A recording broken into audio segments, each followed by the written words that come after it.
suppose we should talk about the US Trans Survey. It was the 2022 Trans Survey. So they've been spending the last year and a half or so or whatever, putting the information together, and they're still working on that. So what we have now is the early insights. We're still not finished, but for the parts that we have finished, here's some of the little bits that we've learned so far. Yeah, so some of the just early insights on here. Baller. 38% of respondents identified as non-binary, 35% identified as a transgender woman, 25% as transgender men, and 2% identified as cross-dressers. 5% of respondents reported that they were born with a variation in physical sex characteristics or had an intersex variation or difference of sex development. 72% reported that they were not, and 23% reported that they did not know. Yeah, it is interesting that cross-dresser was as prevalent as 2%. Racial breakdown, 43% of respondents were aged 18 to 24, 36% were aged 25 to 44, 9% were 45 to 54. Are there any interesting spicy facts? Nearly 1/4 of respondents, 24%, did not see a doctor when they needed to in the last 12 months due to fear of mistreatment. 44% of respondents experienced serious psychological distress within the last 30 days. Of those who saw a healthcare provider within the last 12 months, nearly half reported having at least one negative experience because they were transgender, such as being refused healthcare, being misgendered, having a provider use harsh or abusive language, or having a provider be physically rough or abusive when treating them. Nearly all respondents, 94%, who lived at least some of the time in a different gender than the one they were assigned at birth, i.e. the ones who were gender transitioning, reported that they were either a lot more satisfied, 79%, or a little more satisfied, 15%, with their life. 3% reported that transitioning gender made them either neither more or less satisfied with their life, and 1% were a little less satisfied. 2% were, quote, a lot less satisfied with their life after transitioning. So it seems that more people overwhelmingly are like, oh, life is better now. And like, there will probably be an argument that like there was some self-selection with who would report on this. Like if someone, for example, transitioned and then detransitioned, do you think that person might be hesitant to fill out the US Trans Survey? Maybe. There's a decent probability that they might not want to be on here. But I do think that this survey asks questions about detransition. So I think that detrans people are welcome.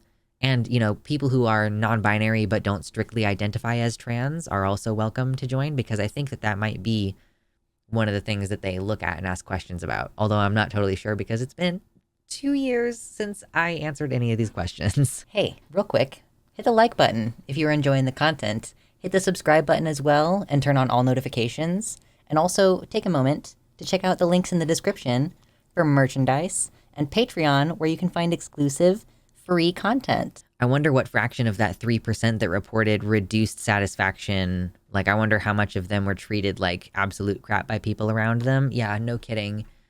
I wonder if they go into, I'm not sure if they go into it. We'll look at it. There might be more details later. Yes, a lot of NBs took the survey, but so some non-binary people don't feel trans enough, or they don't also identify as trans. So, those people might not have participated, but I was mostly bringing up that detrans people might not readily know that they were invited to participate. So, because the thing is that some people are going to say, okay, well, the study says nearly all respondents, 98%, who were currently receiving hormone treatment reported that receiving hormones for their gender made them a lot more satisfied or a little more satisfied with their life, right?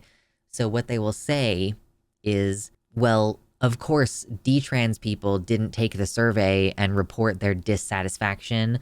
Therefore, that 98% is not a reliable statistic because blah, blah, blah, self-selection for people who are satisfied. Basically, they'll say that the way that the survey is presented in the first place as the US Trans Survey means that you're not going to get accurate results about detransition, which like I don't actually know how relevant that is.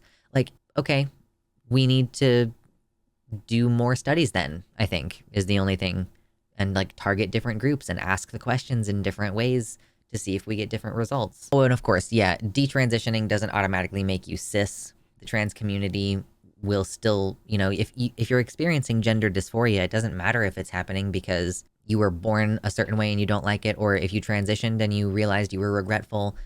It's the same experience fundamentally, and lots of trans people want to help you and support you. When trans people who've been on T, when they detransition and they say, oh my God, my hairline is never going to grow back, or my voice is so deep, oh my God, I'm never going to look like a girl again. I'm like, why don't you just be friends with trans women? Because trans women, if you're like a 20-year-old who went on T and you lost some of your hair and now you're like 22, like there are trans women who are balding in their 40s who've transitioned, and you can ask them what they did. Did they grow their hair back? Did they get a hair transplant? Did they just learn to live with wigs? Those are the people who are going to be able to help you. And they just tend to be really transphobic instead, which I don't understand. But if you're not transphobic as a detrans person, then yeah, we want to help you. We will give you advice. It's not that big of a deal. Oh, and yeah, Shellbell points out, when we discuss detransition, and I don't know if this early insights is going to go into it at all, most people who detransition end up retransitioning later. Like the overwhelming majority of them do it because they detrans because they were being mistreated or socially isolated or something, like they were being harmed in some way, and then they go on to retransition later. It's a very small number of detrans people who are doing it because they earnestly regret being trans themselves. The Republicans will say that they don't want more studies. They actively legislate to keep facts of our existence from being recorded. Anybody who makes that argument as an excuse to disregard this entire survey is bad faith. Yeah, because they don't actually care what the studies say anyway. Like this study says almost all of the respondents were satisfied and they're going to disregard it, so it doesn't matter. Like the only statistics that they're going to cling to are ones that agree with them. Literally any statistics that they don't agree with are going to be discredited. Little boys who like Barbie aren't force-fed estradiol. What? What are you talking about? Okay. So yes, respondents reported high satisfaction with hormone treatment, as per that graph. Life satisfaction after gender-affirming surgery was also incredibly high, with literally like a total of less than 3% reported being either neutral or unsatisfied. This is a little chart showing immediate family support by age, showing, which age groups had supportive or non-supportive or neutral families. It looks like the older you are, the more supportive. Like people are less supportive of the younger ones. Interesting. Extended family support by age. More than 1/3 of the respondents were experiencing poverty. The unemployment rate among respondents to this survey was 18%. More than 1 in 10, so 11% of respondents who had ever held a job said that they had been fired, forced to resign, lost the job, or been laid off because of their gender identity or expression. Nearly 1/3 of respondents had experienced homelessness in their lifetime. 4% of respondents were denied access to a restroom in a public place at work or at school within the last 12 months. That was back in 2022, remember? So it could be getting worse now, probably getting worse now. In the last 12 months, 6% of respondents had been verbally harassed, physically attacked, or experienced unwanted sexual contact when accessing or using a restroom. Nearly 1 in 10 respondents, 9%, reported that they were denied equal treatment or service in the last 12 months because of their gender identity or expression. Nearly 1/3, 30%, said that they were verbally harassed in the last 12 months because of their gender identity or expression. 39% reported that they were harassed online in the last 12 months because of that. And 3% said that they were physically attacked in the last 12 months. So, that's probably like higher than, I don't know, it's probably like higher than the general population as far as like the percent per capita of physical attacks. Nearly half of respondents who had at least one form of identity document said that none of their IDs listed the name they wanted. 20% had the name they wanted on some of their IDs, and 33% had the name they wanted on all their IDs. 59% of respondents who had at least one ID said that none of their IDs listed the gender they wanted. Oh yeah, I was in this. None of my IDs have the gender that I want on them. 23% said that some of their IDs listed the gender they wanted, and 19% said that they were all listing what they wanted. 22% of all respondents reported being verbally harassed, assaulted, asked to leave a location, or denied services when they have shown an ID with a name or gender that did not match their presentation. Yeah, this was from 2022. So everything in this that has to do with like harassment or denial of opportunity or like having your documentation, like, okay, some of those people who have all their documentation, if your birth certificate catches on fire and you need to have it replaced, then your shit is being revoked. And like you would then be not part of that 19% that had their gender marker on all of their ID. Yeah, not to mention in Florida, they decided to potentially criminalize people's legally changed IDs.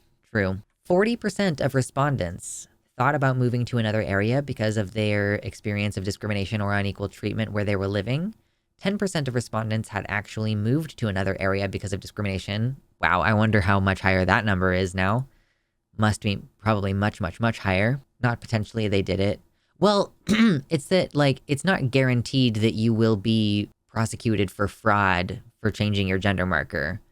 It, like, opens up the potential for you to be prosecuted, I guess. 47% of respondents had thought about moving to another state because their state government had considered or passed laws that target trans people. 5% of respondents had actually moved out of state because of such state action. Going to continue going up. The top 10 states from which respondents moved because of state laws targeting trans people for unequal treatment were Alabama, Arizona, Florida, Georgia, Missouri, North Carolina, Ohio, Tennessee, Texas, and Virginia. That makes sense. Florida for sure, Texas for sure. Oh, this is rough. More than 3/4 of adult respondents, 80%, and nearly 2/3 of 16 and 17-year-old respondents, 60%, who were out or perceived as transgender in K through 12, experienced one or more forms of mistreatment or negative experiences, including verbal harassment, physical attacks, online bullying, denied the ability to dress according to their gender identity, teachers or staff refusing to use their name or pronouns, or being denied the use of restrooms or locker rooms matching their gender identity. So yeah, so like adult respondents, I think, responding about their previous experiences. So I guess this means that in today's day and age, these kids are getting bullied a little bit less, but that's still more than half.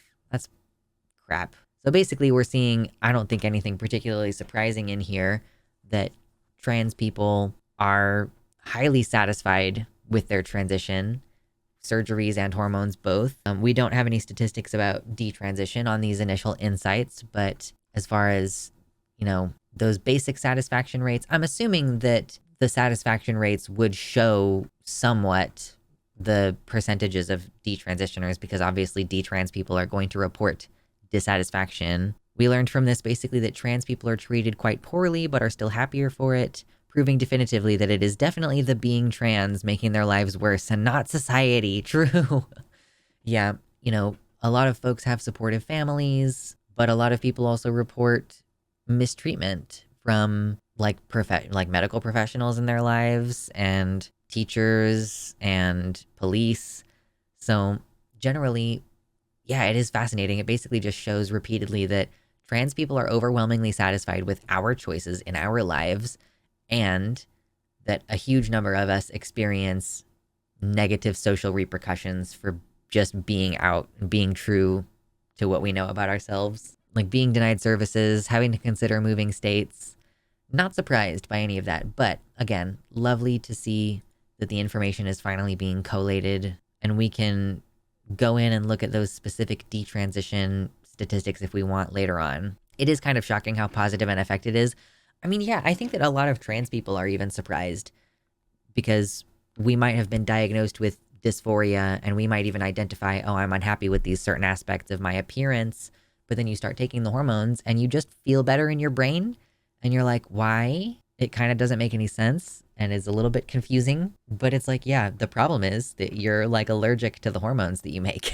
Basically, your brain don't work good when it's running on those hormones. Thank you to my patrons for being so patient this month. I want to thank especially Tiago Nascimento, Marsh Rolvag, Michelle Frateroli, Amanda B., Wellington Marcus, Michelle Winter, Danielle McDonald, DZXN, Suzanne Maynard, Ella V. Nobody, Past Null Infinity, Spooky Heather Sylvia, Jamie Jam, Nova, Sojo, Elizabeth Bartell, Sarah A., Kevin Young, Athiet, Celeste, Desi Quiche, Liam Hodgson, and Mr. Atheist.